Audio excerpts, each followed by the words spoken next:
Testing, testing, check, check.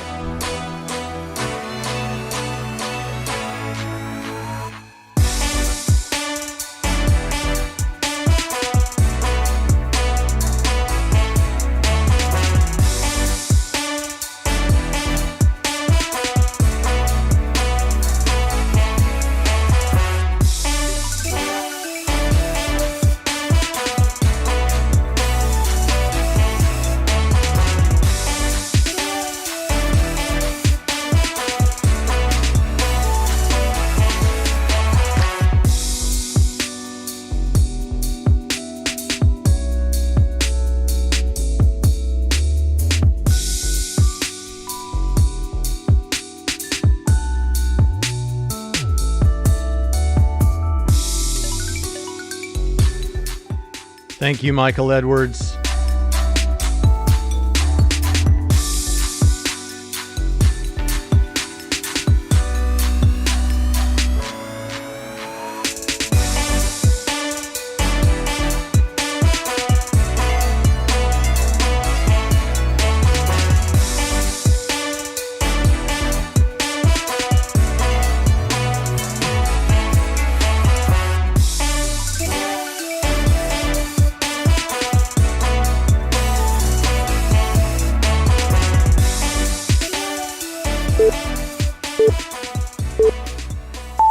Welcome to Trinity Radio. I'm so glad you're here. I'm Braxton Hunter, and thank you for joining me this afternoon as we discuss a debate that I did not plan to do a review of. Someone just asked me in the chat, do I plan to do a debate review of, let's see, Alex Armstrong says, are you going, that's too small.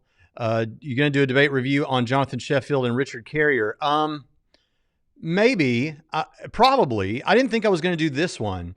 Basically, so my goal when I do these things is not just to, and this is good for setting this up, I'm not just trying to cover everything that happens, but if something happens in a debate or in a discussion that I think is useful and helpful to clarify for people that might have watched and possibly could have been confused, or me, 5 years ago, would I have maybe took something wrong or misunderstood something, or it needed a little more clarification, then I try to do that, because I think sometimes with these things, there's some stuff that can go over your head. And so, you could have probably noticed or thought of these things on your own, but someone like me, who's an absolute apologetics junkie, who listens to all this stuff over and over again, might pick up on some things. And so that's what I'm here, and that's how I serve you.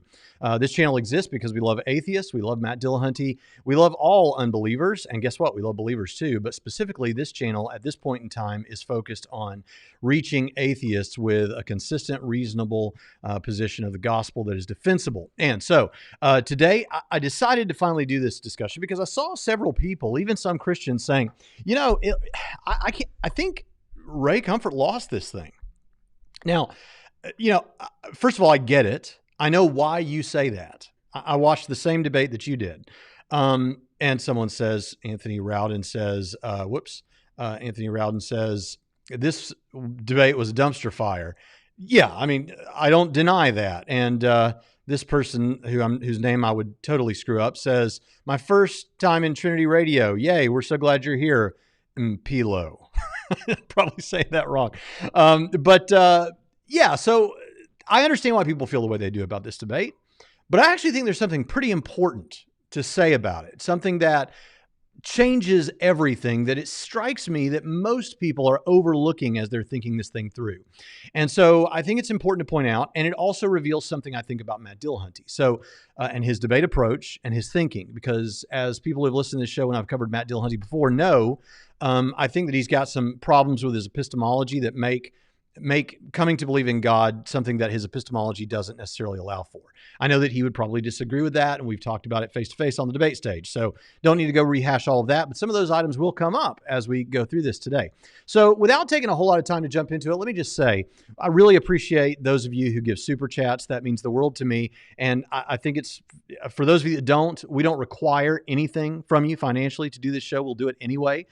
And by the way, I want to let you know, I better not announce that without Jonathan, but something really exciting is about to happen. What I can announce to you real quick, and I know some of you don't even know this show, so you're like, why is this guy droning on about announcements? But let me just say this. Tomorrow, I'm going to have Chris Date of Rethinking Hell on the show.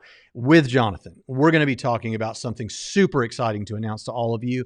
And we're going to be talking specifically about the nature of the Trinity and does it make sense? So you want to be here for that. That's going to be a really exciting show. Love Chris Day, clear thinker. We disagree on some things, but we agree on a lot more. And so I want you to be here for that.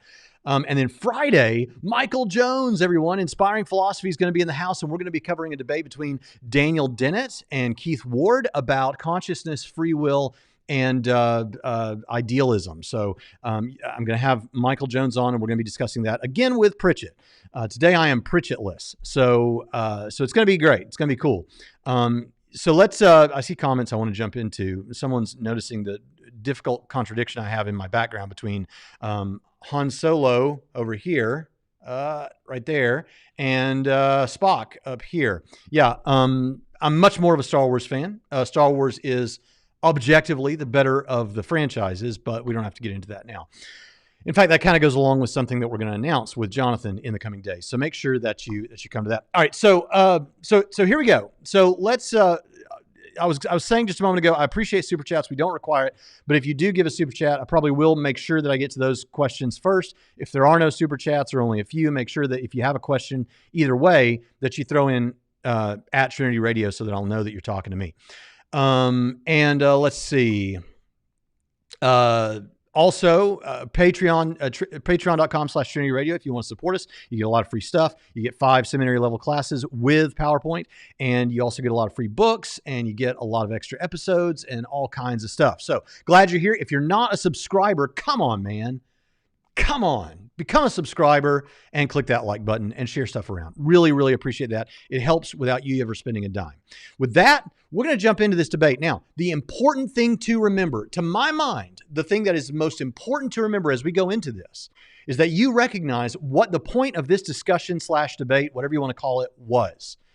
I don't feel bad about calling it a debate. I know that Dillahunty didn't necessarily feel like he said we can go with debate, but I don't really like it. Here's the thing. The thumbnail for the thing says epic debate. The title says epic debate.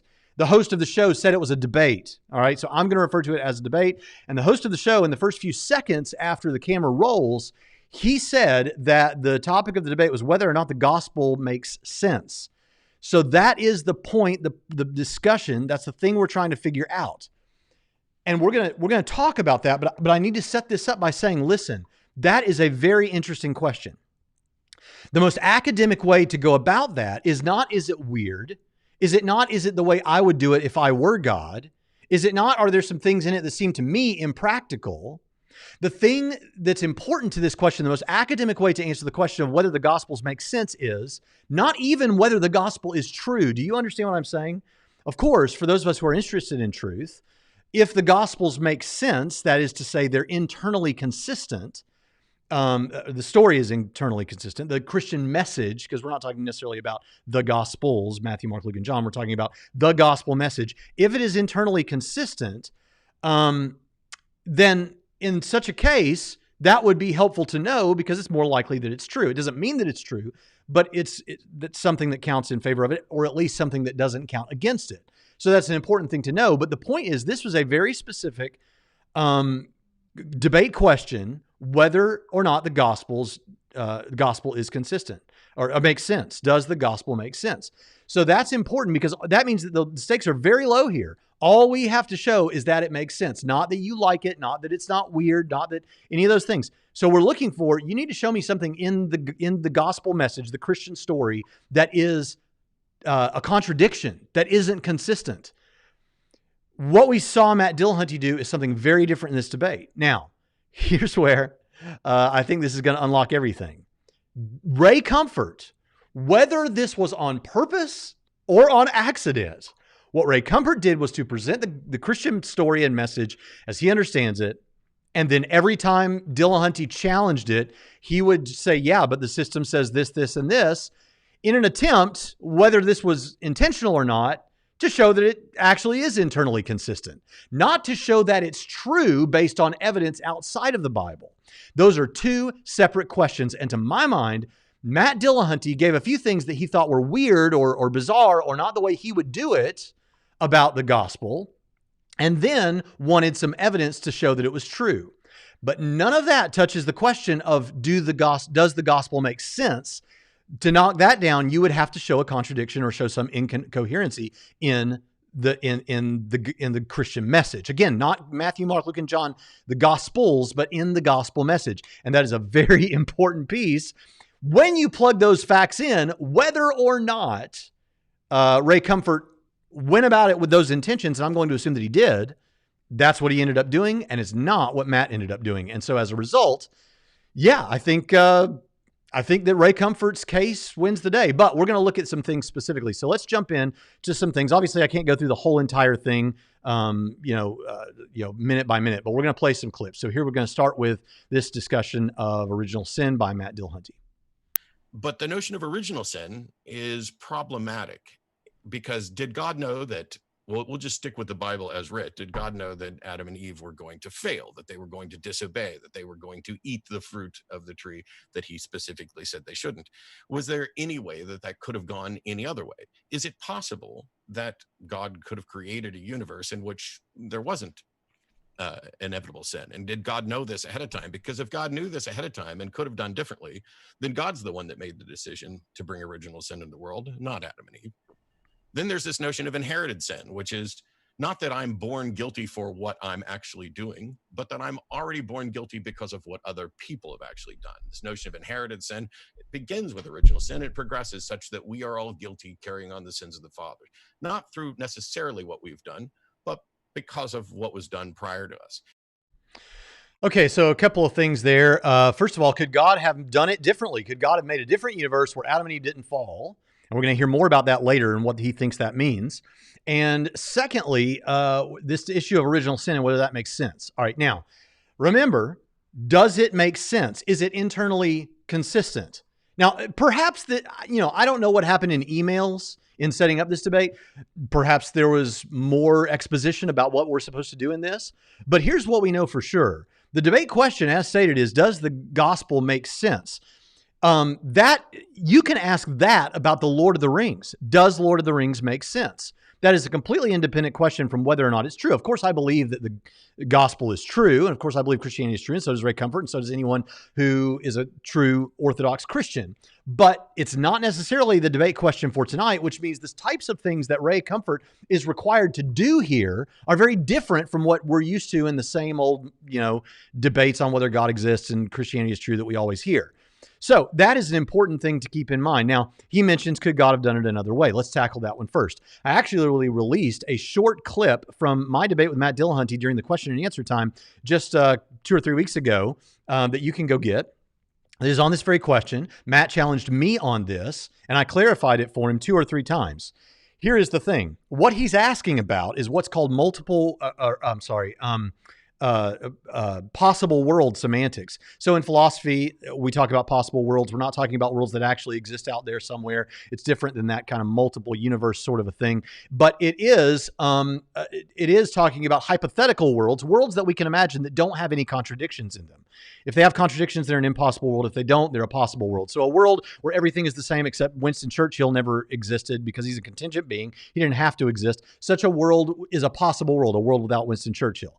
By the way, thank you, Zen Shi, so much for the super chat. I really appreciate that. She says, thank you, Braxton. You're the best. That means so much to me. I'm so glad to know that you're here. I hadn't seen you in a while, and so I'm glad to see that you're still out there. We love you and care about you, and thank you for being here, as well as everyone else. So he's talking about possible worlds, and he's asking, is there not a possible world where I remained a Christian?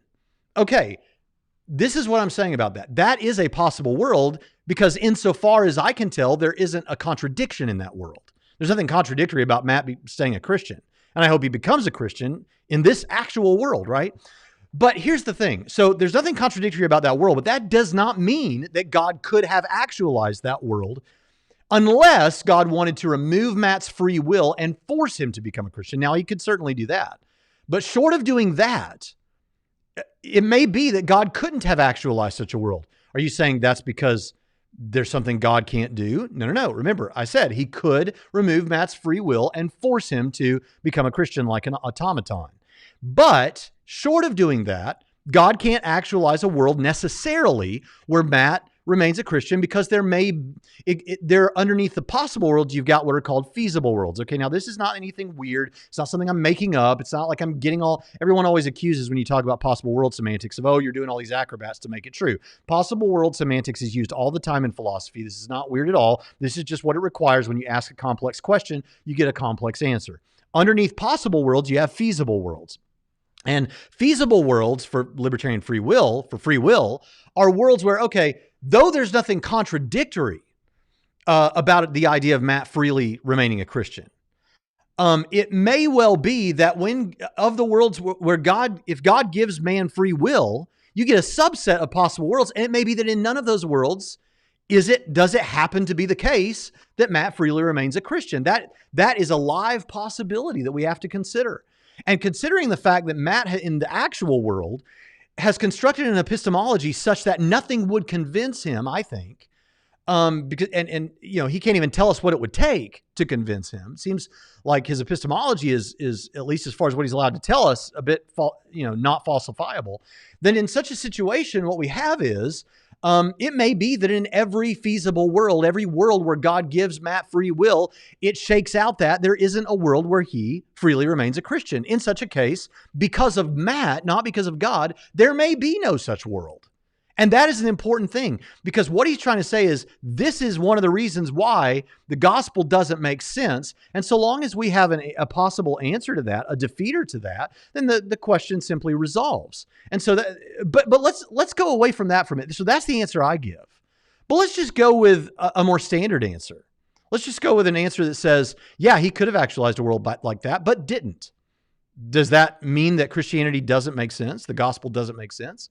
No, it does not. What it means is you don't like that about the gospel. It doesn't mean you have a contradiction necessarily. You have to do further argumentation to present a contradiction there, but there's not one on the surface. I can't see a contradiction there. So you have to do more work for that. So that's an important piece of the puzzle. So now that answers that. And here's the thing. Later in this debate, and I don't have a clip of it here, Matt says to Ray about Matt's definition of atheism, this has been answered for you.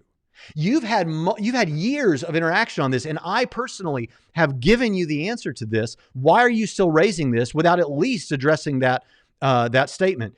Well, guess what? Back at you, because this is something Matt has heard an answer to many, many times, and I personally have stood across the debate stage and given him this answer. So I'm not saying he has to agree with my answer, but he should have to deal with it when he raises this objection, if we're trying to honestly get to the truth. So all right, so there's that. And by the way, I see some of you are asking questions. First of all, remember to put at Trinity Radio if it's not a super chat, so I'll make sure that I see it, and we'll go on from there. But so original sin. He doesn't like the idea of us inheriting sin from someone else. First of all, this is a complete non-starter. Why is it a complete non-starter? Because every single person knows that they commit their own sin. So even if you don't like the idea of inheriting sin from your federal head Adam, you still committed your own sins in your life so you know that is a complete non-starter. Now, someone might say, well, I don't even believe in the concept of sin.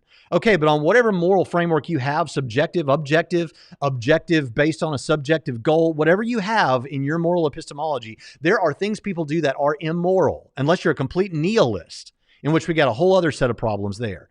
But there are things that you think are immoral, so you don't have to call it sin, but you know you've done things that are wrong, right? We all have. So even if you don't like the idea of us getting this from someone else, the fact is you did it yourself anyway. So that's a vacuous, hollow criticism. However, if God did hold you accountable for Adam's sin, does that not make sense? Now, remember, we're not talking about does it make sense in the colloquial sense of whether you like it or not, whether it intuitively feels right to you or anything like that. We're talking about, is there anything contradictory about that? You would have to give us further argumentation to get to the point of showing us a contradiction, an incoherence in this. You haven't done that yet. So all we have is it doesn't feel right to you, your heart doesn't resonate with it, or it's just a bald assertion. So we would have to see more from that. Secondly, the idea that we are, original sin is a complex issue, right, within Christianity. Not because we're doing all kinds of acrobatics, but because it's an important question, and it's a complex question. It requires a complex answer. By the way, when people get mad when Christians give complex answers about the creator of the universe, let me remind you that when we talk about quantum physics, you're going to get some weird answers, right? That are very complex. So, and a lot of other issues too. So just because it's complicated, your incredulity about it does not an argument make. All right. So, with original sin, there is, you've got a couple of concepts here. There is the idea that what we get from Adam is a sin nature, by which we mean a nature and an environment inclined towards sin. Now, that is actually the way the Southern Baptist Convention's doctrinal statement, the Baptist Faith and Message 2000, the most recent one, that's how it says it, and that's how a lot of Christians hold it, a nature and an environment that is inclined towards sin.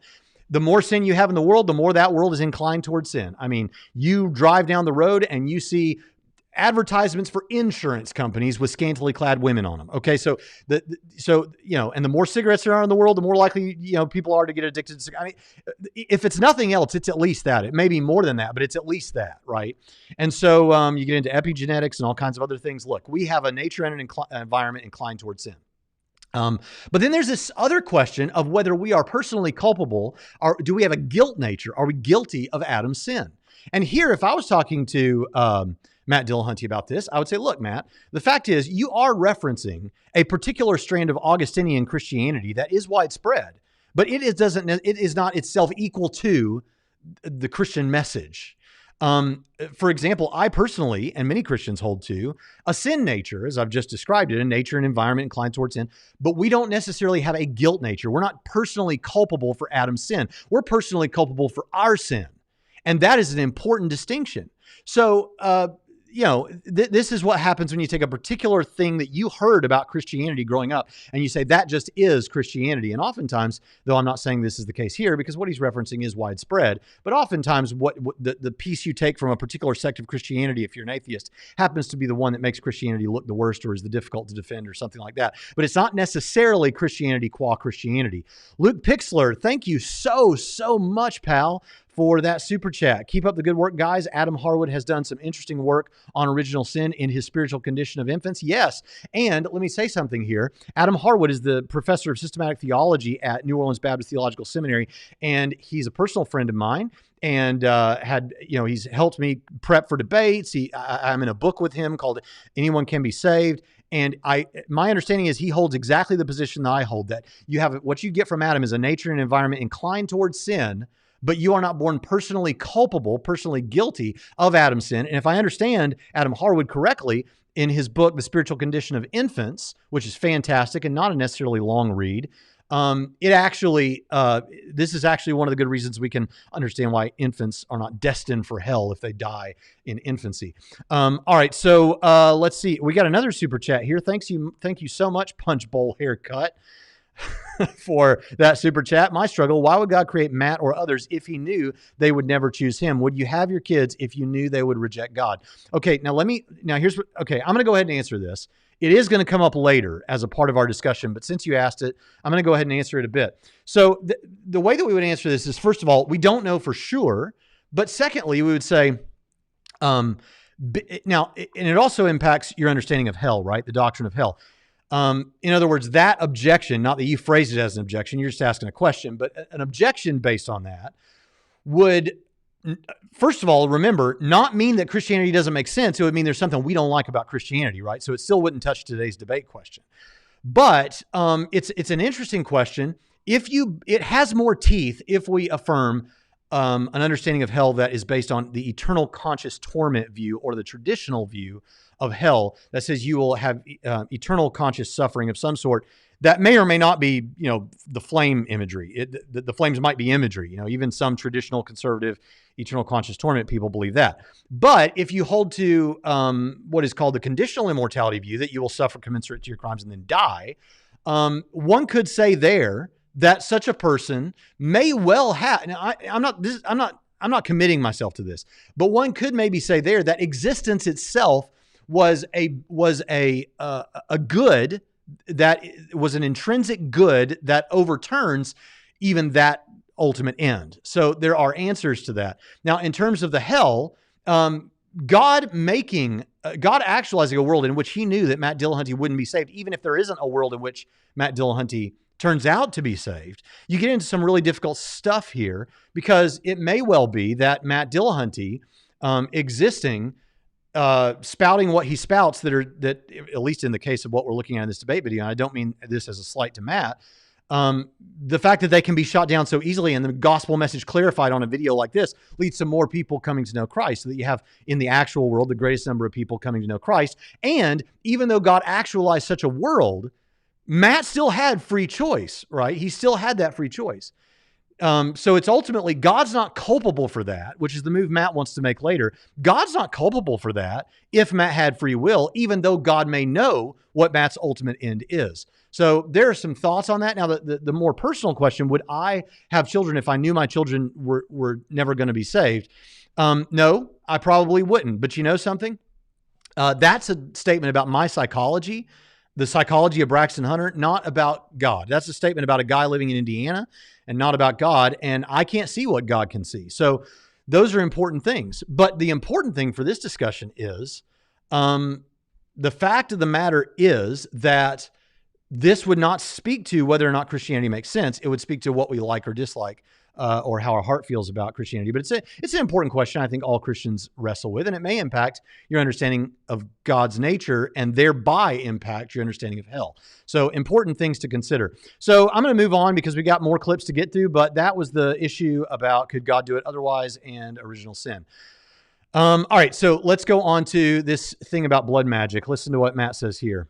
Then you have the Jews, who are God's chosen people in the Old Testament, who had a bunch of blood magic rituals. Essentially, in order to appease God, they would have to kill and slaughter animals and light them on fire. And the smell of burning animals was pleasant to God's nose. That is blood magic. It is of the things we're talking about, whether or not the gospel message makes sense. This is where the nonsensical part begins. This is the things that most Christians that I met and would have interacted with would put down as, no, that's not of God. Not the sacrifice, yes, but the blood magic. They just don't recognize the tie to it. So then Jesus becomes a special case sort of blood sacrifice. But the question is, why can't God just forgive people? If God created people, God created the rules, God's the enforcer of the rules, God wants to be lenient, he's the judge, he's the one that says, hey, you're never going to deserve your place in eternity, I'm going to give it to you anyway, but only if I get to come down and take human form and kill myself and sacrifice myself to serve as a loophole for rules that I'm in charge of, and then to find out who's actually going to accept all of that. Okay, so now somebody told me the audio on the debate was a little low, so I jacked it up. So I hope that helps. All right, so first of all, the tie to blood magic that he's referring to, understand that Matt is really good at debate rhetoric, and rhetoric is powerful. You've heard me say this before, yada, yada, yada. Rhetoric can be helpful. It's good for people to use rhetoric sometimes because it helps to make the point crystal clear. But if you're going to use that kind of debate rhetoric, expect someone to call you out, especially if there's not anything standing behind it. What Matt really wants to say here, I think, is this doesn't make sense because it seems weird and it's not the way that I think I would do it. Now, he may think that's a straw man, but I'm sorry, that what we've seen here is a list of straw men in a row. No disrespect, but I've got to be bold about this. I mean, at the beginning of the back and forth, Ray Comfort says, you're the king of straw men, Matt. And we saw that in spades in this opening statement. So is that true? Is it a straw man? Well, blood magic, that is a rhetorical way of tying it to something that sounds stupid to try and draw people over to this idea, to this framework, to look at it stupid. But I don't care if you think it's stupid. There's a lot of things that you might sound stupid to you that actually turn out to be the truth. It would have sounded really stupid to some people at one time to say that the earth is round. Guess what? The earth is round. Sorry, flat earthers. It might have sounded really stupid to some people at one point in time to think that you could do something like a heart transplant. But guess what? You can do those kind of things. So these are important things to keep in mind. So I see here Christian Metalhead says, keep up the good work, brother. Always enjoy hearing your reviews and perspective, especially when it pertains to Matt Dillahunty. Would love to see a round 2 debate with you guys. I really appreciate that. Thank you so much for that substantial super chat. That means the world to me. So, now I'm too loud. Look, I can't. What am I supposed to do here? Let me turn me down a little bit. Okay, I'm going to turn me down. There. Hopefully that's a little bit better. Maybe look. I'm all fired up today. You know why? You know why, Slam or in? Because today is my 19-year anniversary of marriage. How about that? How did you do it, Braxton? How did you stay married for 19 years? Well, it's simple, really. Don't get a divorce. That's how you stay married for 19 years. That's the trick. Now, in some cases, I understand that horrible things happen. That's not a reality, but that's how I did it. and I love my wife. So we're gonna. It's tough too because stuff still closed down, and we can't really have a proper date night. But man, did I kill it with gifts this year? I mean, let me tell you something. This year, I nailed it. I nailed it, Slam RN. I nailed it. All right, let's thank you for the congratulations. Appreciate that. All right, let's see. Where are we with this? Blood magic. So it doesn't make sense, he says. Doesn't make sense. And he lists off all these things. Let me tell you why this makes sense. So what you have is, and people that have listened to the show for a long time have heard me say all this before, but you got to do it. And it's good by repetition. Here's the thing. So on the one hand, you have God as a God of love. Absolutely. And everyone wants to talk about that, and with good reason. Thank God he's a God of love. And, that's what atheists want to point out. If your God's such a God of love, then why X, Y, and Z? Well, in most cases, here's why X, Y, and Z thing that you don't like. Because he's not just a God of love, he's also just. Both of these things, the goodness or the love and the justice, point to his goodness. He's also a good God. And because of that, by the way, Zom, I was 20 when I got married young. I think people wait too long to get married in some cases. In some cases they should, but anyway. So those things point to God's goodness. So here's the thing. I've said this so many times, but let's just take Jeffrey Epstein. All right. I always use Hitler. Let's take Jeffrey Epstein. Here's a man who manipulated lots of people for his own gratification, right? And also manipulated people out of their money. So there's all kinds of nefarious stuff going on. There didn't seem to care what happened to those girls, didn't seem to care what happened to those business partners. So you've got this guy and he dies in prison. However that happened, he dies in prison. Some of those people who wanted to testify in court so that he would hear them talk about the struggles that he caused in their lives, they never got that satisfaction. He never really faced certain things that would happen with his judgment. He just died. It's almost like he got away with it to a certain extent. The victims of Jeffrey Epstein don't think that justice was done. And because of that, they think that there's something good that should have happened that didn't happen. It's not like they want to do some wicked thing back to him. They want justice, which is a good thing. That is so important. Justice has to be done. And if the justice system had just hugged Jeffrey Epstein and said, now, go back to your paradise island of evil and go on but just don't do that anymore. We would say that was not good. Why wasn't it good? Because it wasn't just, right? So the love is important for the goodness and the justice is important for the goodness. And the sacrificial system may sound weird to you, but what it taught God's community God's people was, there is a penalty. Sometimes it's a monetary penalty. Sometimes it's a penalty of your herbs and spices and wheat and things like that. Sometimes it requires death for you to see, to give you an image of how important this is. And of course, you lose some of your livestock because of that. But the point is, there is a penalty for this. But, and New Perspective on Paul has fallen all over this and I think given us on either side a more robust picture. The Jews were given this picture ultimately with the understanding you can't ever satisfy all of your sin. And so this pointed to the need for a perfect sacrifice that would die on behalf of mankind and pay that penalty. Now you can chalk that up with blood magic and all this weirdness to make it sound really dumb. But if you understand that God is a God of love and a God of justice and you plug both those things in, guess what you get? A good God. And you get that this system makes a whole lot of sense. A whole lot of sense. And so you can just say, well, I think it's dumb. But understand, you're saying it doesn't make sense to me in the colloquial way of I wouldn't have done it that way, but it doesn't mean there's a contradiction. And in fact, not only is there not a contradiction, it makes perfect sense. So Jesus comes in as that perfect sacrifice to pay the penalty for the sin of man. He's the perfect sacrifice. And then he goes into this Bill Maher thing. Sorry, you didn't come up with this, Matt Dillahunty, and you know it. It comes from Bill Maher, this idea of God has to sacrifice himself to pay the price for himself, or whatever thing that is. This is a classic caricature of the Trinity, and Matt knows this. Matt has heard the clarifying statements about the Trinity. The thing about the Trinity is we have three persons and one Godhead. So Jesus is not praying to himself when he's in the Garden of Gethsemane or from the cross. He's talking to another person of the Trinity, the Father. So this sort of reasoning, this language is just, he knows better. It is a straw man. That is why, see, what he's treating, here's the thing. He's treating the Trinity, the Christian concept of the Trinity, as three persons who exist as one person, three gods that exist as one God. And he knows, Matt knows that's not what Christians hold. And as a result of that, is he the king of straw men? Absolutely, in this case. Absolutely. Ray was not wrong. And that is a very, very important thing to point out. So, all right. So the great G-Man, the guy says, no, when you say that this justice makes sense, that is only your opinion. Well, look, here's the thing.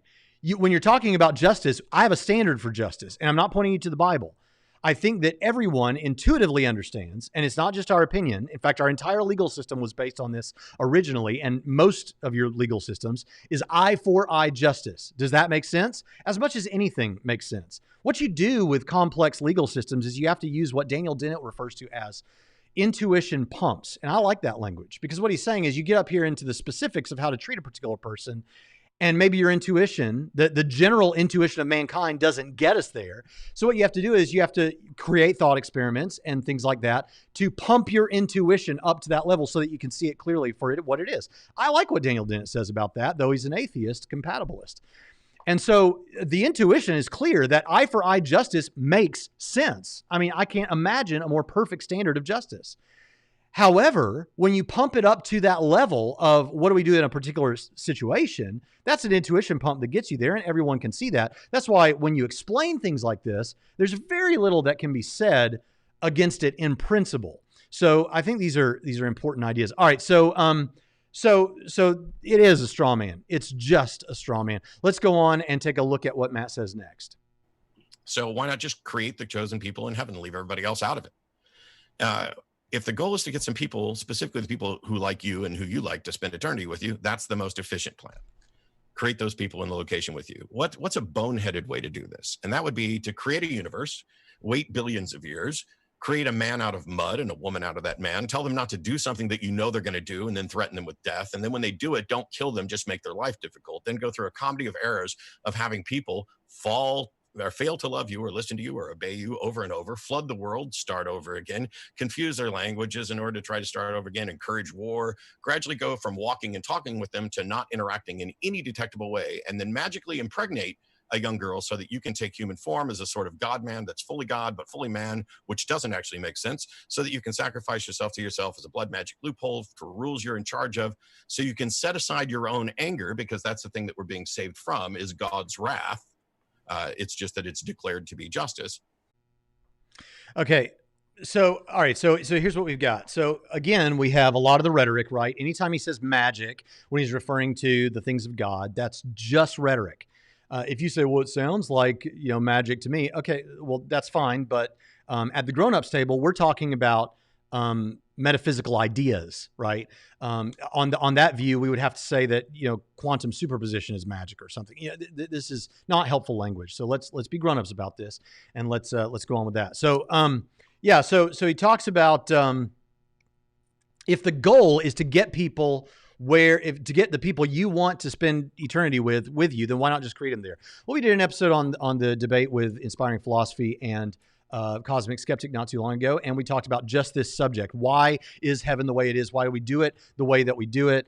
Those kind of things. And so I'll refer you back to that. But first, let me get to some of these super chats, because I missed one, I think, just a few minutes ago, a substantial one. And Marcia Jennings says, happy anniversary. I sure appreciate that, Marcia. You just maybe paid for we usually use the money here for equipment, but maybe you'll allow me to use that for anniversary dinner tonight. I sure do appreciate that, Marcia. I'll let Pritchett know. Don't worry. But thank you so much. And then we have Chris Mullen, what does he say? He says, feelings does not an argument make. Matt abides by sola sensus, feelings alone. God bless and congrats, by the way. Thank you so much, Chris, for that substantial super chat. That means a lot to me. Thank you all so much.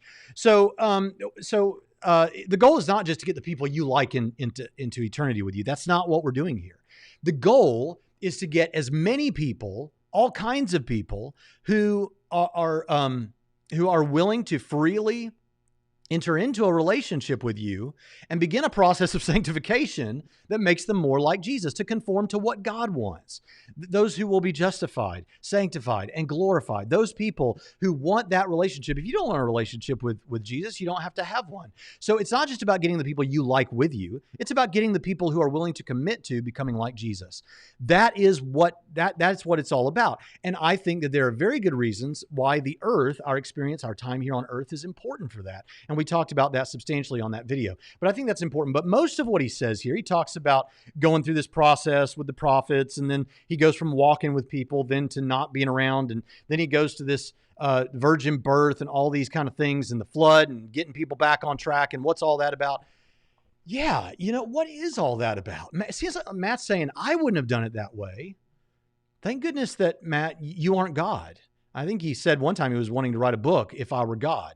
And that, of course, kind of puts the capital letter on what's going on with Matt, which is divine psychology. If I know the mind of God, I know the mind of the God I don't believe in so well that I know what he would do if he did exist. And if that doesn't make any sense to you, it doesn't make sense to me either. What he's saying is, I would have done it this way. You know why it's good that God did things the way God did? What does it sound like going through all this rigmarole, trying to deal with people and get them to understand and doing all this on rewards and punishments, this whole thing? What is the deal with all of that? Why did Jesus need to come to earth and actually talk to people? Gosh, it sounds like a relationship, doesn't it? It sounds like we have an interactive God. It sounds like God wants to interact with us and he wants to plead with us. I've set before you life and death. Choose a life that you may live, you and your descendants. Why are you doing all these things that you're doing that are for your own destruction? Please don't do that. I would have gathered you under my wings like a mother hen. Why are you, this is an interactive God. This is a relationship. You know what it means? It is. I know Matt wants to make the opposite point, but this fails fabulously because what's actually going on is it's realistic. That's what relationships are like. And that's why we can thank God that he is the way he is. And I think that's so important. Also, this deal about he walking with people, and then the more we advance in science, the less God's there and all that. This is why people need to read the Bible more. This is one place where many atheists and many Christians are completely on board with the same advice. Read more Bible. Because if you read more Bible, you wouldn't say things like this. The idea is that all throughout the Bible, starting with the Old Testament, you have all this supernatural, and it gets less and less and less and less toward the end of the Bible. And then throughout Christian history, it's less and less and less till today. We don't see any evidence of supernatural stuff at all. It's not really how it is. You know that in the Bible, there were 3 dominant periods of miraculous stuff going on like that. There was the stuff, obviously, in the garden in the first 11 chapters of Genesis. You had, and let's add into that Moses, because these are the books of Moses. You've got the stuff with Moses in Egypt and Moses, his own life and things like that. You've got that stuff. Then you've got a stretch, and you have stuff sprinkled in, but there's a stretch till you get to Elijah and Elisha. You have a major period of miracles and supernatural, obvious stuff going on there with the fire from heaven on Mount Carmel and all kinds of other things. Then you have this stretch, and there's still stuff sprinkled in, but you have this stretch till you get to Jesus and the time of the apostles. So it's not like, plus when you put it all in one book together, even a book as expansive as the Bible, it may look to you, without looking at it like I've just described it, like, oh, stuff's just going along left, right, and center, miracles, miracles, miracles, and then we don't see it anymore. No, as I've said, there are periods where that stuff is happening. And by the way, let's not overshoot with this claim that this stuff doesn't happen today. That's just a bald assertion. And he didn't necessarily say that, except indirectly to say that the more we have scientific stuff where we can test things, we see it's not the case. Go back and listen to the 2 or 3 episodes we did on miracles and the episode we did on Jesus appearing to Muslims, because it's certainly there. And even if you don't think this sort of, let's say, anecdotal sort of acclaim matters much, let's put a little gravy on top of this case that we're making and say that if you will go to any crowd of people, almost anywhere except maybe an atheist convention, and ask them how many of you had a loved one that you believe a miracle happened, a medical miracle, or when people were slipping off into death, they started talking about things that were drenched in terminology like they're seeing a city of light or they're seeing Jesus or things like that. Would you please raise your hands? I guarantee you that in most, your average group of people of say 100 or more, you're going to have multiple hands going up in those groups. I'm not saying that proves it. I'm just saying put a little gravy on top of this thing that we're doing here. Jeffrey Ingman, thank you so much for that super chat. I so appreciate you guys. You're being so good. That is so meaningful to me. Thank you so much. I appreciate it. So this thing about walking with and then he's just gone, this is just, you read the Bible more, Matt. Read the Bible more, everyone else too. You can agree with me, right? You think reading the Bible is going to make someone an atheist. I think it's going to make someone a Christian. So let's read the Bible more. We can all tell people to do that. Oh, the unapologetic apologist. By the way, I want to say, and I think JMD Apologetics, who's also in the chat, was there too for a bit of it. But the unapologetic apologist recently did a discussion with Tyler Vela on a Christian theological issue having to do with whether or not you have free will and what that free will looks like. I encourage you to go check that out because that was a fascinating discussion. Good job, unapologetic apologists. So that's what we have to say about that. Let's move on. But the point is, all this going back and forth and all, it sounds like a relationship, right? Because our God is realistic. It's an interactive relationship with God. And then he says this. Perhaps the goal might be to teach people that you have to go through and live life, the hard knocks lessons, that way of actually learning and understanding. But which is a better way of teaching? A classroom with an actual instructor there to guide, or one where the students just show up with a list of things they believe that the teacher wants us to investigate? Okay. So what would be better? What would be better? Wouldn't a classroom situation be better where you've got this teacher that can teach you these things and then you'll know exactly how to live the Christian life? Yeah, that's a pretty great idea. That is a pretty great idea. That's why in the Old Testament, God used, God did do that. Didn't he use prophets and to speak directly? And he had people read the law and they'd get on their rooftops and listen to the law being read. And that's how they communicated that. And then now in the New Testament, Jesus told Peter that on this rock, I'll build my church. The gates of Hades shall not prevail against it. And we have this church system set up. Then Paul carried forth many of the synagogues turned into churches. And you would teach these people straightforward didactic teaching about how they're supposed to live the Christian life. And we set up pastors and elders and we got deacons. And this thing has continued. And now it is because of that very system, it is now spread throughout the entire world. And by the way, because I know it's coming in the chat, the fact of the matter is, in spite of the fact that someone's going to say, yeah, but there's all this disagreement, what we ultimately agree about, if you're an Orthodox Christian at all, is one church, 2 testaments, 3 creeds, 4 councils. I think I've got that right. And the first 5 centuries of the Christian faith. We all believe that God exists. God raised Jesus from the dead. And it's by trusting and repenting in him, his return one day, that you're saved. And so I think all of this is very, very important to keep in mind. God gave us a classroom. This is why if you're not going to church, go to church, be around other believers. Yeah, they're not all perfect, but he gave us that classroom. You say, yeah, but that's not like God showing up and doing it for us. The church is the body of Christ. That's how the Bible speaks of it. Corporately, we make up the body of Christ. And as a result of that, it carries forth the work of Christ. And he said, you'll do greater things than I've done. And the church has spread now all over the world as a result of this. One thing that unbelievers cannot say is that the system that the early church developed, that I believe was based on what Jesus wanted, in its fundamentals, has gone all over the world, right? So how can you say that was a failure? So I think that this is all important to keep in mind as we go forward. All right, let's move on with the next thing.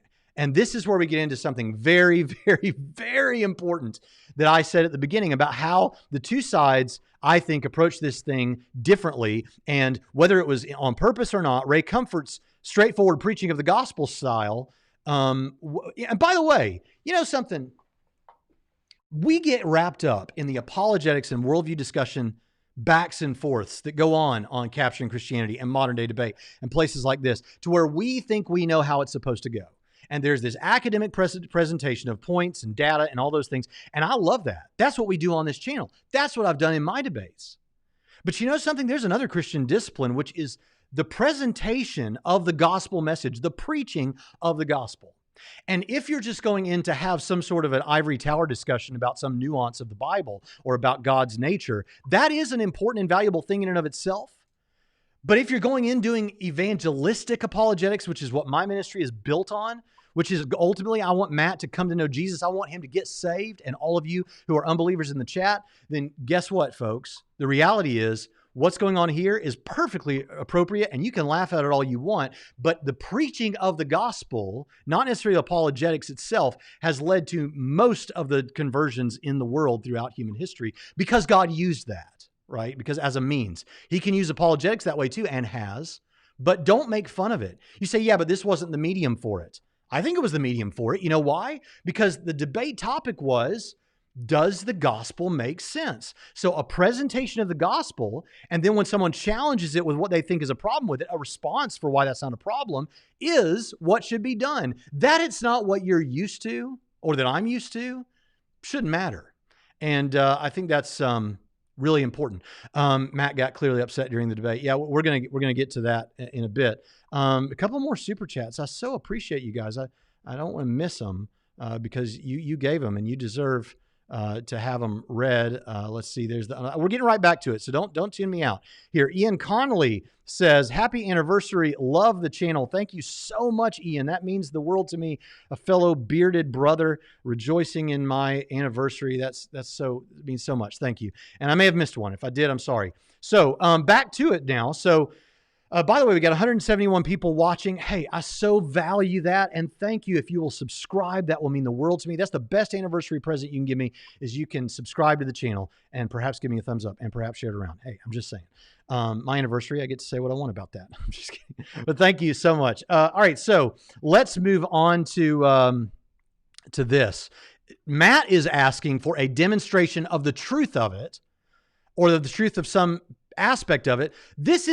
Understand, Ray Comfort's position, whether he was trying to do this or not, based on the debate question, could be something like this.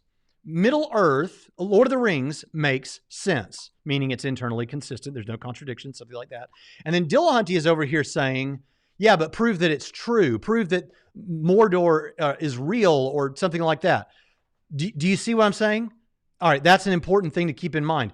Of course, the easy thing for skeptics to say, who are lazy skeptics, can't come up with more interesting responses, would be to say something like, yeah, because like Lord of the Rings, it's not real. No, I'm making an analogy. That's the function of analogies, right?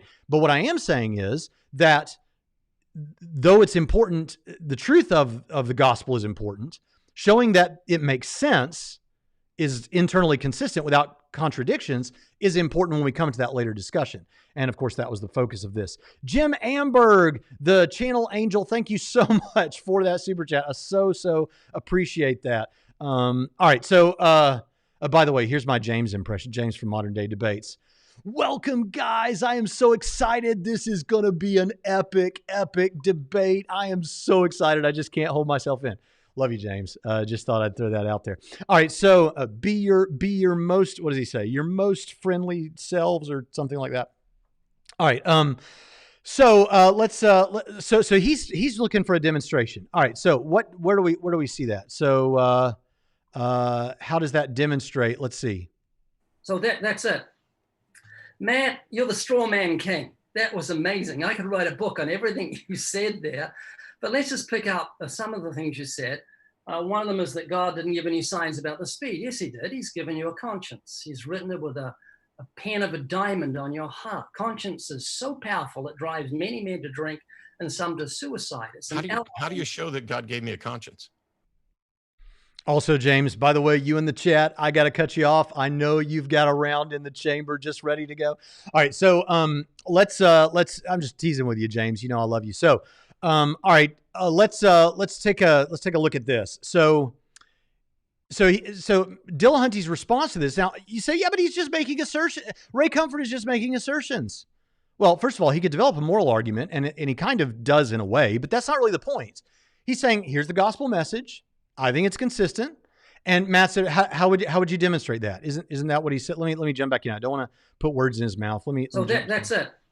Powerful. It drives many men to drink and some to suicide. How do you show that God gave me a conscience? How do you show God gave me a conscience? Not the point of this debate. You're asking, give me evidence that this is true. Remember, like someone saying, Lord of the Rings makes sense. Yeah, but how do I know that Mordor exists? Not the topic of this discussion. Sorry. So that's where it gets off. Now, I should say, to be completely fair and to Steelman Matt does say something like, it would make sense if such a God exists that he would give the kind of evidence that I think he should give, or it doesn't make sense that he didn't give evidence enough that people could believe in the modern world, something like that. So he's kind of rolling that into, it's kind of a backdoor way of trying to make this debate the same old debate that we've all had 1,000 times before. But it's still misguided because though that's colloquial, it makes sense to you. First of all, there's an assumption there that he hasn't given the evidence. And of course, most of us think that, you look around at the world, you see design everywhere. You've got all these arguments, incredible evidences. You don't like it, but of course you have an epistemology that we don't think allows for you to be convinced. There's an epistemological problem there. So there's an assertion there that this evidence isn't there. And secondly, what makes sense to you colloquially is that he would give a certain type of evidence. But there's no contradiction in the gospel message, which is what you need to show to beat this thing off. And you can't do it. But to show that this demonstration thing, well, let's see. Here's another example. Did God know I was going to be a non-believer? He knows all about you, Matt. Okay. Could God have created a different universe where things went differently? Where, for example, I became the preacher that I set out to be? Yes. Okay. So if God created this world where I end up an atheist, instead of the world where I end up a believer, then God made the choice that resulted in this particular universe over another one, correct? Yeah, but Matt, this is like but there's no but here. God made the choice that resulted in this universe. No, I've just made an ironclad argument. Ironclad. Based on your own statements that God is the one that is ultimately responsible for choosing the universe in which I'm a non-believer, as opposed to choosing the universe where I'm a believer. That means that the ultimate responsibility for that decision is not mine, but his.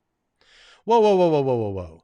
So we covered this already, right? We've already shot down the issue that he's got a problem with because his issue is, could God have created a world where I was a preacher or whatever?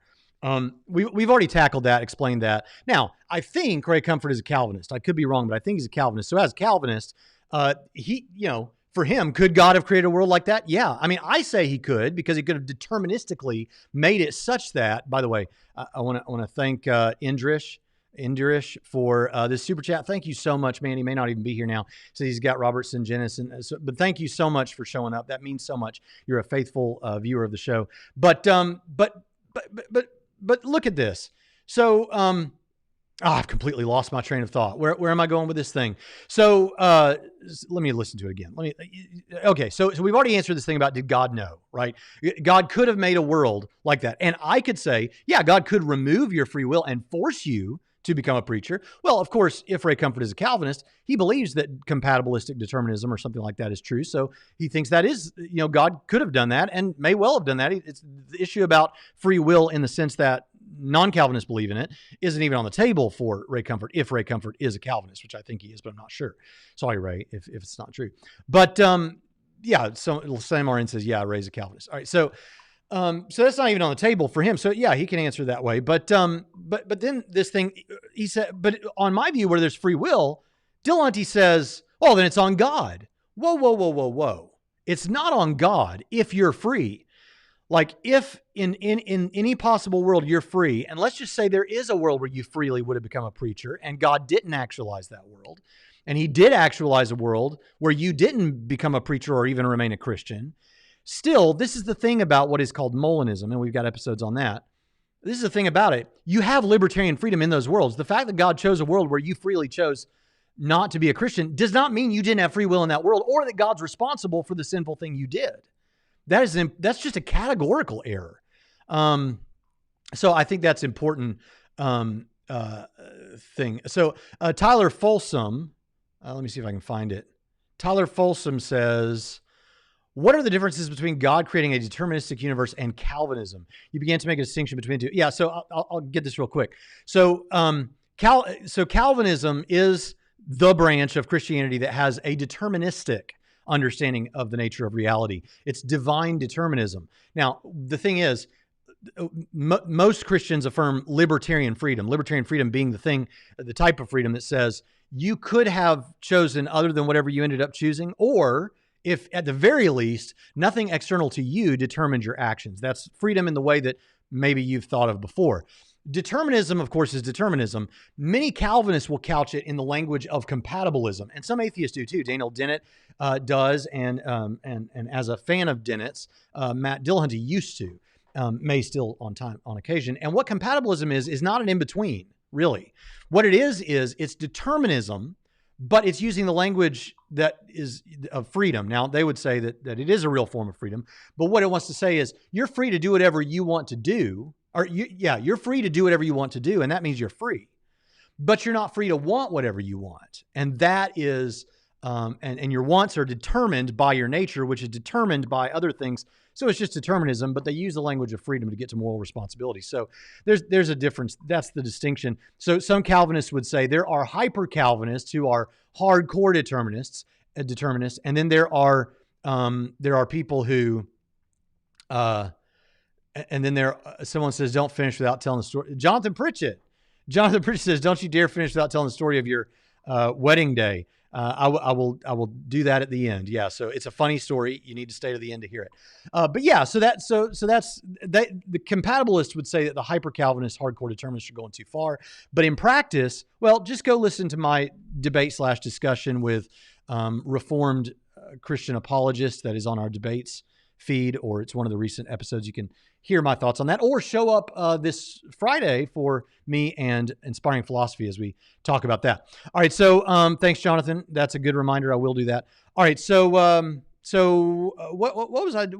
You guys, I'm getting completely off track here. So we've answered that, but it's important to understand that even if God actualized a world where you freely become an atheist instead of a world where you freely become a Christian, imagining that there is such a world where you freely remain a Christian, the truth is, in both worlds, Matt is still libertarianly free, and it's not on God. It's on Matt. Where I think you can make a case that it's on God is if divine determinism is true, where God is indirectly determining everything that happens. But then, of course, that would get us into a Calvinism discussion. I don't care to have that discussion today. Finding Truth, one of our mods says, is not much, but maybe this will help you buy a really nice dinner for you and your wife. Thank you so much, Finding Truth. I so appreciate that. I so appreciate that. Would y'all like to see my wife on an episode at some point?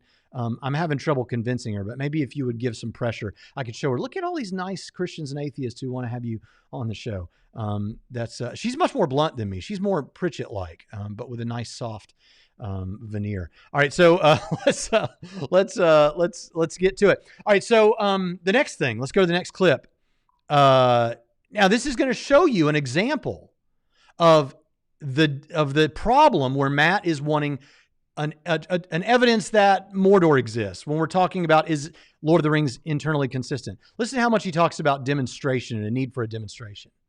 So that's it. Matt, you're the straw man king. That was amazing. I could write a book on everything. Whoops. I That's don't see not any it. mechanism by which we can demonstrate the supernatural is real.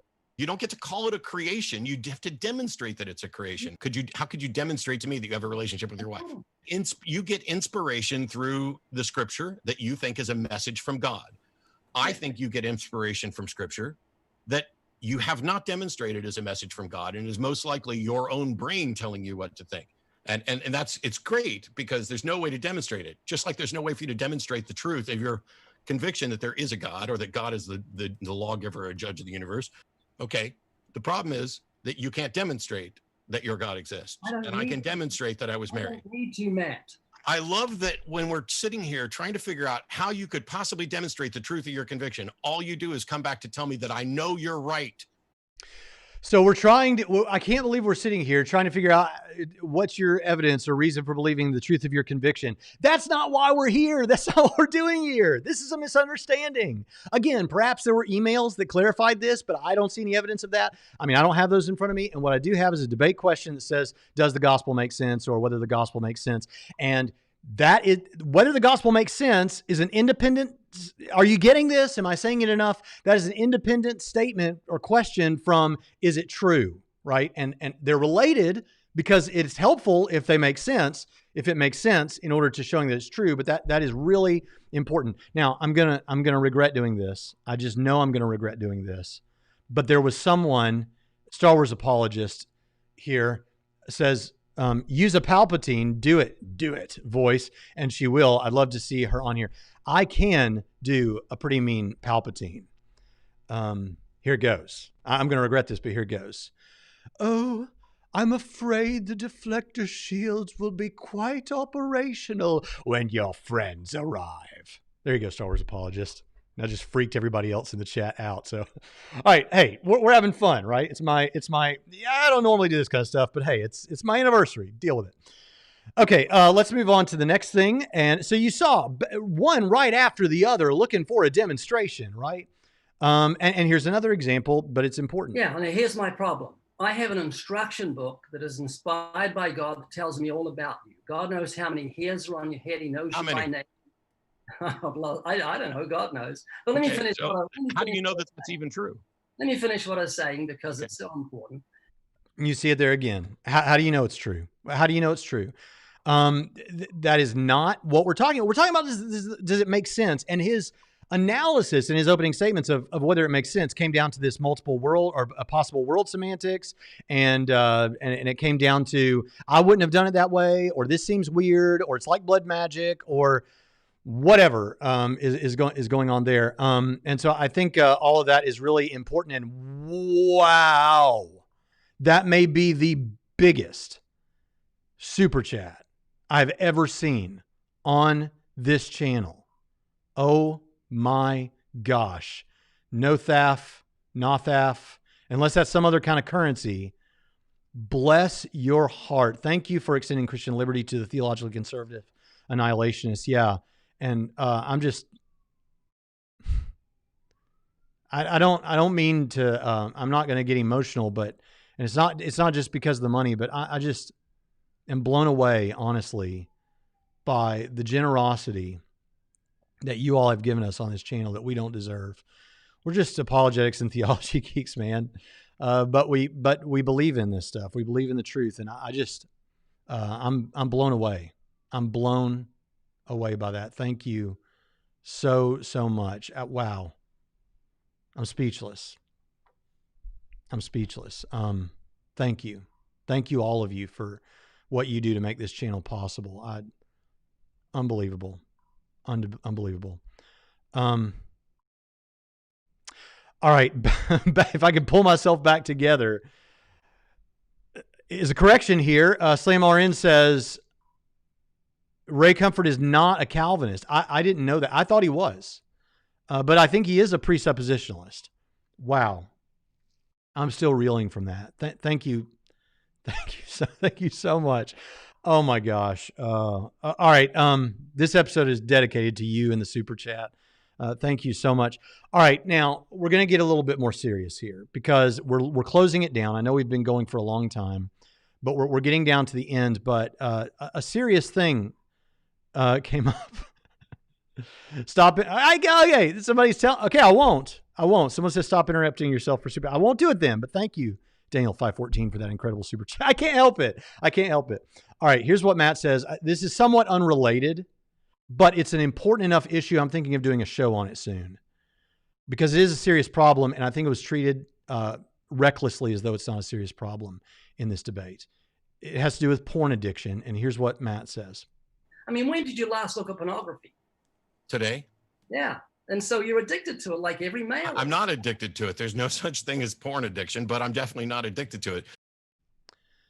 There's no such thing as porn addiction. Now, it is true that there are some papers and meta-analysis that are saying that, but the only people I know of who really argue that there's no such thing as porn addiction are people who treat the DSM as though it is a Bible dropped out of heaven from God.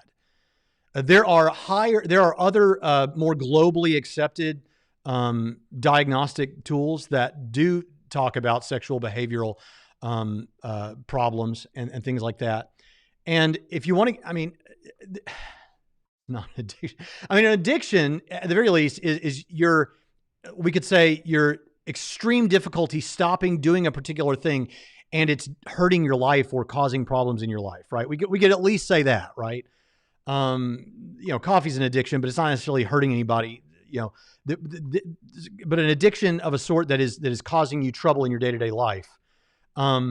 That's at the very least what we could call a serious addiction, right? Does pornography do that? Yes, pornography does that. There are studies that are indicating that one of the reasons that this is we get into a little bit, private stuff here about people, but there's good reason to believe that many people as young as 20 years old men are experiencing sexual dysfunction, erectile dysfunction, and it's strongly indicated that it could be linked to porn use for a variety of reasons. One of which is you kind of numb yourself to normal sexual stimuli. This is a very, very serious thing, but don't take my word for it. Let's look at some of the studies. So, I'll try to put a link to some of this stuff in the notes. I haven't yet, but here are some studies on this from the Journal of Behavioral Addictions from 2018. The author is Christian Lyer and Jan Snagowski and a few others. Tendency toward internet pornography use disorder, differences in men and women regarding attentional biases to pornographic stimuli. Key findings. The results of this study showed a relationship between attentional bias and symptom severity of internet pornography disorder, partially mediated by indicators of cue, reactivity, and craving. Here's another one. Pornographic binges as a key characteristic of males seeking treatment for compulsive sexual behaviors. Qualitative and quantitative 10-week-long diary assessment. The findings, this study found that binge watching of pornography is a common pattern of individuals struggling with pornography addiction. Individuals compulsively using pornography have elevated anxiety levels. If you have anxiety out there and you're using porn, here's an example of what you could stop doing. Trait and state impulsivity in males with tendency toward internet pornography use disorder. Here's the key findings. Trait impulsivity was associated with higher symptom severity of internet pornography use. Gray matter deficits and altered resting state connectivity in the superior temporal gyrus among individuals with problematic hypersexual behavior. Findings compared to healthy subjects, individuals with hypersexual behavior had significant reductions in gray matter volume in the left superior temporal gyrus and right middle temporal gyrus. I don't know what that means because I'm not a brain scientist. It goes on and on and on and on, and you can filter these results according to male or female, addiction, anxiety, assault culture, behavioral addiction. There's all kinds of things that you can use to look at this and discuss it. So I want to go to something that Matt said just a moment ago about, he's in the debate. Those of you that saw it, you saw that he wanted to go to with spanking your children. He said, let's not pay attention to what the Bible has to say. I don't care what the Bible has to say about it. What did he say we should say about it? Also, let's listen to actual science and psychology. Also, let's listen to actual science and psychology. Also, let's listen to actual science and psychology. Yeah, and what's good for the goose is good for the gander. If you're going to say that about spanking children, guess what we should say about porn addiction? Also, let's listen to actual science and psychology. Also, let's listen to actual science and psychology. Also, let's listen to actual science and psychology. Now, I know that Matt would say that he is doing that because there are certain studies that show that, but I'm telling you something. If this could be an example of confirmation bias, and if that's too harsh, let me at the very least say this. There is enough out there on porn addiction, and it is destroying so many lives that you need to be very careful what you're endorsing. People are listening. People hear what Matt is saying, and there's, who is a big chunk of his audience? Young men. And if what you're saying is not true, if you're wrong about this on scientific grounds, taking religion and theology completely out of it, then do you want to be responsible for helping to prop up that message? I don't think so.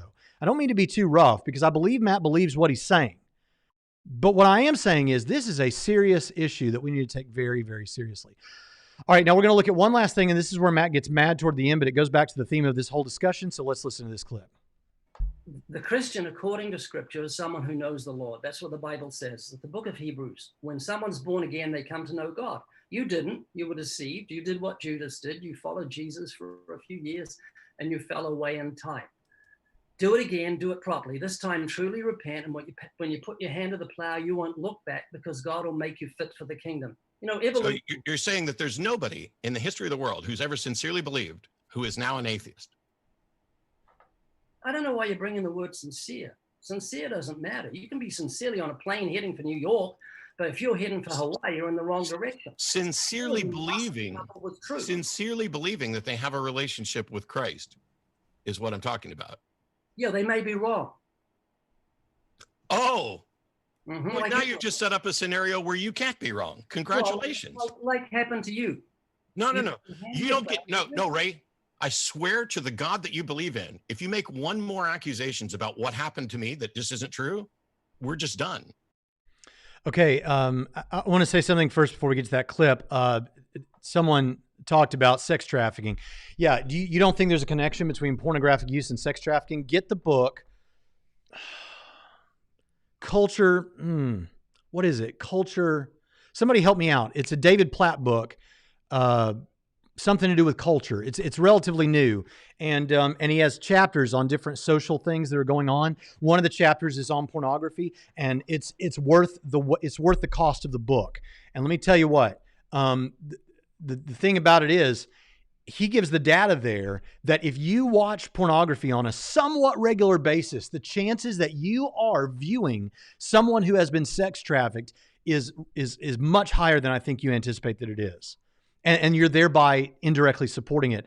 So if you're against sex trafficking, you ought to be against pornography. Someone can give me some kind of a logical fallacy there. Don't care. This is a nasty, disgusting thing that is hurting a lot of people, and we need to confront it where we can. I think that people who are atheists, who are self-respecting atheists, and I'm not saying that Matt is a self-respecting atheist. I'm trying to give a message. I'm just saying, look, if you're a self-respecting atheist, drop that stuff. Here's another reason. When you say stuff like that, when you say something like porn is not an addiction, or you speak as though it's not that big of a deal, or in the same thing, talking about prostitution that way, let me tell you what message that sends to your listeners. If you have any desire to convince your listeners, and though Matt says all the time that he's not trying to convince anybody, he's just saying he doesn't know and he's listening for people to convince him.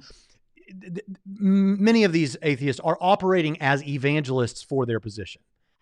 And they'll tell you it's because they think that religion is bad for culture and all these sorts of things.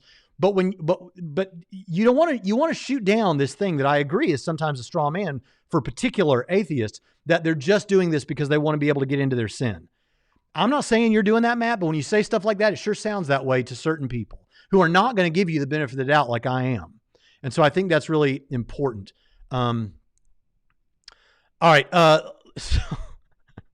So I can't end this. I want to comment on this clip because there is a fair amount of humor in listening to this debate, unintentional humor from both guys. All right. I'm not laughing at them. I'm laughing with them. This is one of the most funny debates I think I've ever seen. Now, I don't mean to say that we should laugh at Matt because Ray was being mean or something like that. But let's think about this claim that Ray is saying, no, you weren't ever really a Christian. You never knew Jesus, because a Christian is someone who knows Jesus, and he didn't go this far, but he has in the past. Say, well, you're admitting that you didn't know Jesus, right? This is kind of funny the way this thing panned out. But let me just say something about this. The reality is, Ray is saying that's upsetting Matt. What's upsetting Matt is Ray is saying to Matt that his interpretation of his experience is wrong, right? Because he grants you might have sincerely believed you were a believer, because there's a difference in believing in Christ and believing on Christ, right? Believing the truths that even the demons believe versus believing on Christ, like you're committing yourself to. You may have sincerely felt like you were doing that, but Ray is saying, I'm saying you didn't do that, right? Now, not every Christian would say that. It depends on your view of perseverance of the saints or eternal security. But Matt's response is, how dare you tell me how to interpret my own experience? Is that not what Matt has done in this very debate and on multiple occasions when he's telling Christians that they are interpreting their experience wrongly and they don't have a relationship with Jesus? Now you say, well, but that's what he thinks. That's what he believes. Okay. And I'm not upset about it. And Ray says in the discussion, I'm not upset about it. To paraphrase, he's like, I'm kind of not knowing what to say to you because I'm telling you what my worldview says. And you're sitting here getting upset about to hang up on me. But I'm saying to you, you're interpreting your experience wrongly. You're saying to me, I'm interpreting my experience wrongly. I don't get it. What's the problem here, right? Now, if you think, yeah, but Ray's being a jerk really because he's not offering any evidence that Matt is wrong or that what he's saying is true. Again, let's look back to the principal question of this discussion, which is not, is it true? It's, does it make sense? Matt can say that he was really a Christian and maybe be right, But you know what? Ray is still saying, here's my worldview, and a consistent reading of my worldview is that you weren't ever really a Christian in the sense that I'm talking about. And that is a consistent position. And on that position, you would expect Matt to say that he really was, right? I'm not questioning whether Matt really was. That's a theological issue we can talk about another time. That's not the point. And even in my debate, I turned around and told him I'm not getting into that or saying that. But you see what's going on here, right?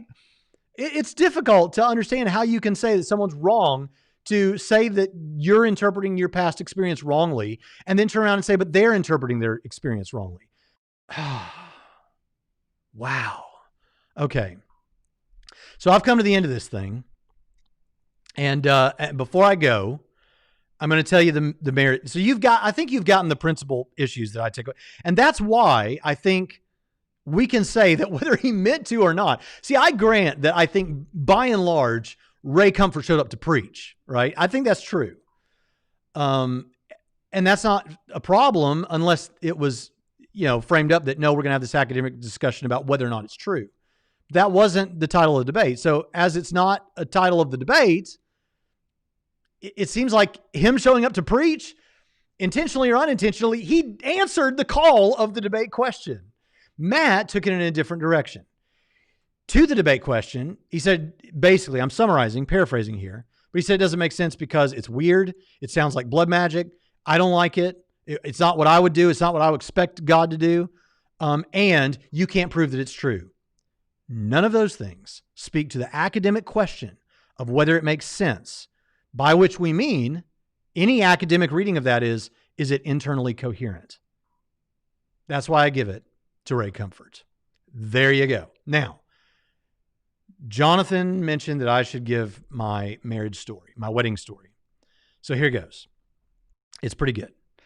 So on the day of my wedding, I was worried about all the things that weren't going to matter in the vast scope of the married life. And I wasn't worried about the one thing, the one physical object that would be with us for the rest of our married life. So I woke up on the day of my wedding and I wasn't sure whether I was going to fit in my tuxedo. And so, because I'd eaten a lot at that rehearsal dinner the night before. And I don't know. And you're worried about that. You can get married if your tuxedo doesn't fit, but I'm worried about that. So I jump out of bed, I put on my tuxedo, and I'm proud to tell you I was as gorgeous then as I am bald-headed and bearded before you today. So I wasn't worried about that anymore. Then I was worried, oh shoot, it's raining outside. Is it raining outside? Now that wouldn't be a problem except that we're having an outdoor wedding. So I rushed down, I threw the door open, and it was raining so hard you couldn't see the mailbox at the end of the driveway.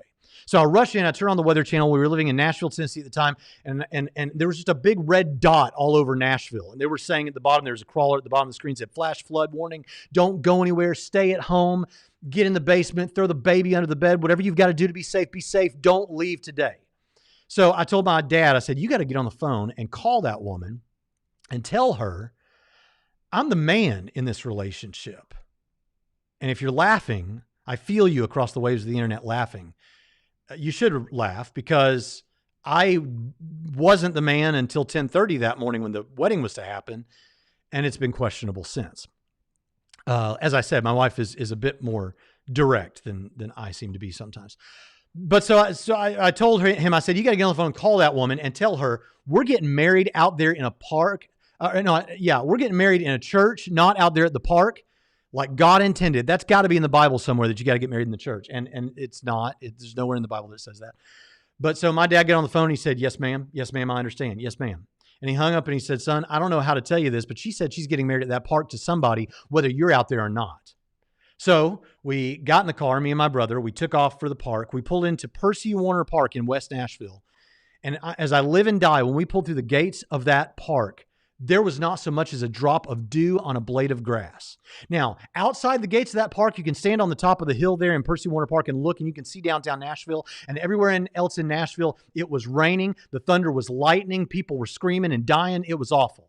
But right there in that park, it was a perfect day for a wedding. So I wasn't worried about that anymore. And then I was worried about, are the chairs in the right place? And I was worried about, are the flowers where they're supposed to be? And all that was fine. I was worried about all these things that weren't going to last with us for the vast scope of our married life. And then it occurred to me, do I have the ring? My brother was responsible for the ring as he was my best man. He did not have the ring. So we called my parents and they were already pulling into the gates of the park. It was too late. So our ministry secretary, Betty Scoosel, she said, I've overheard your plight and I have a solution, though it's not a good solution. You can use my wedding band. Now, it's a white gold wedding band. And I said, that's perfect. The ring I got for Sarah, and she knows it, is a white gold wedding band. That's perfect. So she said, yeah, but the problem is it's probably not going to be the right size.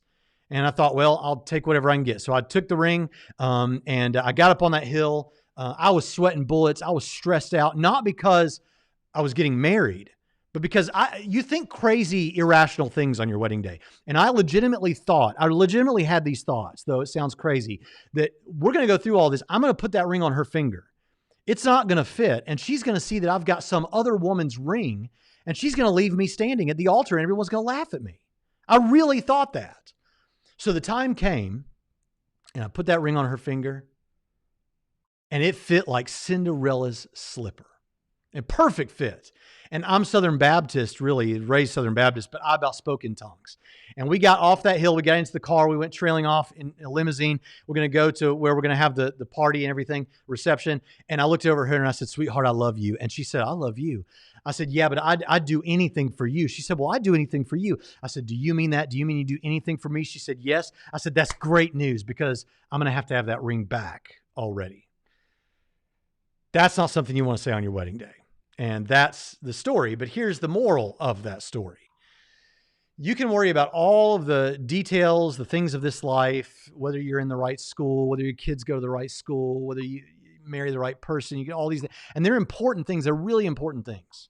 But none of them matter at all if you forget the person, the very symbol of your relationship, the Lord Jesus Christ. If you put everything else, if you put him on the back burner, it won't matter how good of a Christian you are in every other respect. It will all be meaningless if you don't put the Lord Jesus Christ first in your life.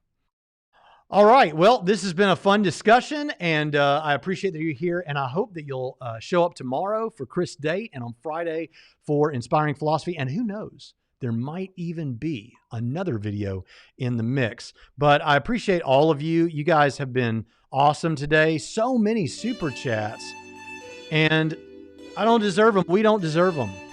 But I'm going to tell Mrs. Hunter about them and say, this meal tonight is provided for you by Trinity Radio. If Jonathan's okay with that. And Jonathan might not be okay with it. But I'll see you next time on Trinity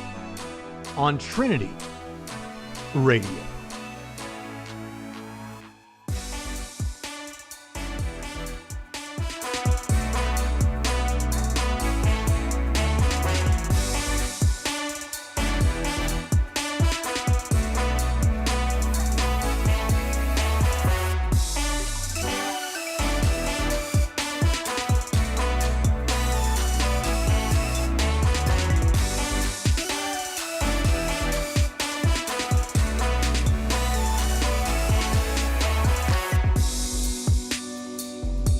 So many kind words in the chat. Thank you so much.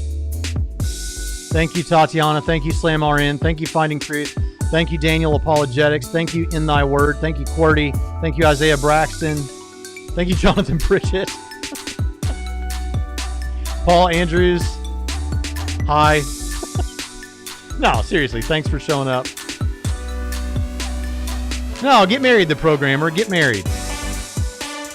Later, guys.